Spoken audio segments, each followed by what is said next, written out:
കൊടകരയിലെ കോൺഗ്രസ് നേതാവായിരുന്ന പി കുമാരന്റെ 6ാം അനുസ്മരണ ദിനാചരണം സംഘടിപ്പിച്ചു.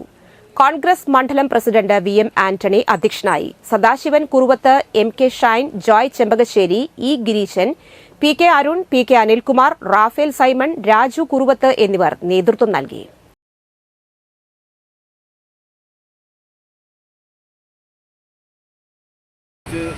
സംസാരിക്കേണ്ട ആവശ്യമില്ല. കാരണം കുമാരേട്ടനെ കുറിച്ച് എല്ലാവർക്കും നല്ലപോലെ അറിയാവുന്ന വ്യക്തിയാണ് കുമാരേട്ടൻ.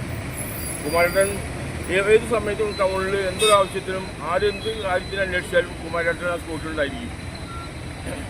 പിന്നെ കുമാരേട്ടൻ ആരെ കണ്ടാലും വിശേഷങ്ങൾ ചോദിക്കുകയും അവർക്ക് ചായ മേടിച്ചു കൊടുത്തുമാണ് അവരെ പറഞ്ഞിരിക്കുക.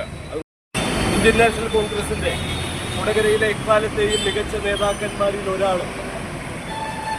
അതുപോലെ തന്നെ സാമൂഹികമായ, കായികമായ മറ്റെല്ലാ മേഖലകളിലും, സാമൂഹികമായ എല്ലാ മേഖലകളിലും തൻ്റേതായ കൈമുദ്ര പതിപ്പിച്ചുകൊണ്ട് നമ്മളിൽ നിന്ന് കടന്നുപോയ നമ്മുടെ പ്രിയങ്കരനായ കുമാരേട്ടൻ്റെ ഓർമ്മ ദിനമായ ഇന്നേ ദിവസം ഇന്ത്യൻ നാഷണൽ കോൺഗ്രസിൻ്റെ 2 പ്രാവശ്യം പഞ്ചായത്ത് മെമ്പറും മണ്ഡലം കോൺഗ്രസ് കമ്മിറ്റിയുടെ ഭാരവാഹിയുമായിരുന്ന നമ്മുടെ പ്രിയപ്പെട്ട നേതാവ് ശ്രീ പി കുമാരൻ ചേട്ടൻ്റെ 6ാം ചരമവാർഷിക ദിനമാണ് ഇന്ന്. അദ്ദേഹത്തെക്കുറിച്ച് പറയുകയാണെങ്കിൽ ഏറ്റവും പാവപ്പെട്ടവരെ കൂടുതൽ സഹായിക്കുന്ന ഒരു മനോഭാവം ഉണ്ടായിരുന്ന കൊടകരയിലെ ഒരു വലിയ നേതാവായിരുന്നു.